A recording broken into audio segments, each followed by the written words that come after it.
छोटी डायरी, उस बच्ची का राज जो कभी पैदा ही नहीं हुई। डिस्क्लेमर, ये कहानी सिर्फ एंटरटेनमेंट के लिए है। इसमें बताए गए किरदार, जगहें और हादसे काल्पनिक हैं। अगर आप तन्हा हैं तो प्लीज इस कहानी को अंधेरे में ना सुनें।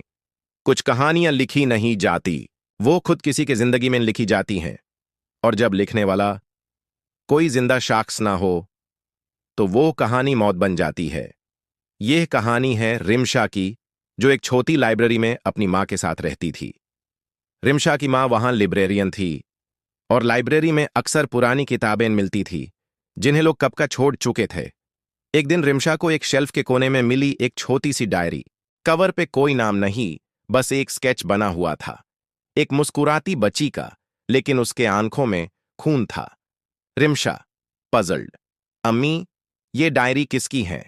अम्मी, चुप, उस शेल्फ को कोई नहीं छूता बेटा, ये डायरी यहां 15 साल से है। रिमशा ने डायरी उठाए और पहला पेज खोला। मेरा नाम मैरा है, मैं 7 साल की हूं, मुझे किसी ने बंद नहीं किया, मुझे सिर्फ लिखा गया है।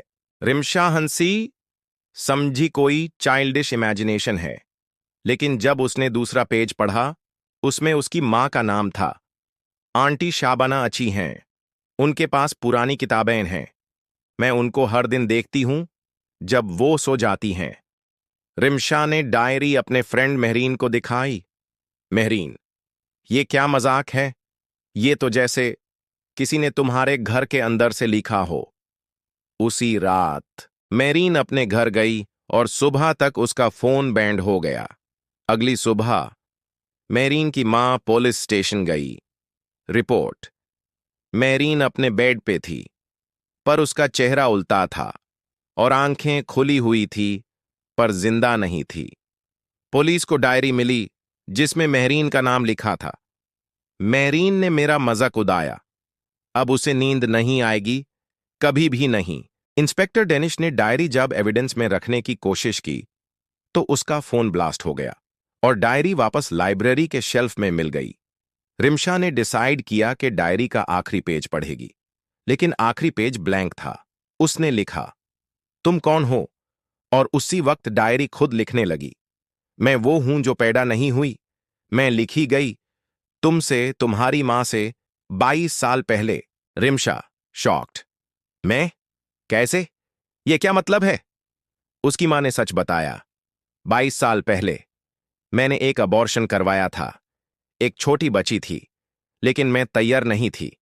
उस वक्त मैं रोज डायरी लिखती थी, वो डायरी खो गई थी, अब वापस आ गई है। रात के 3 बजे लाइब्रेरी की लाइट खुद ब खुद ऑन हो गई। रिमशा डायरी लेकर अंदर गई और उसने सुना बच्ची की आवाज, मुझे नाम चाहिए रिमशा, मुझे जिंदा कर दो, वरना मैं तुमसे ज्यादा लिखी जाऊंगी। रिमशा डायरी को जलाने लगी, मगर डायरी जलती नहीं थी। डायरी लास्ट पेज पे लिखा गया, जब तक लिखना बैंड नहीं होगा, मरना बैंड नहीं होगा। लाइब्रेरी में आज भी एक शेल्फ के कोने में वो छोटी डायरी रखी है। हर वो शख्स जो उसे पढ़ता है, उसका नाम अगले पेज पे लिखा मिलता है। अगर आपको कभी कोई बिना नाम की डायरी मिले तो उसे खोलने से पहले सोच लेना, कहीं वो आपका ही लिखा हुआ राज ना हो।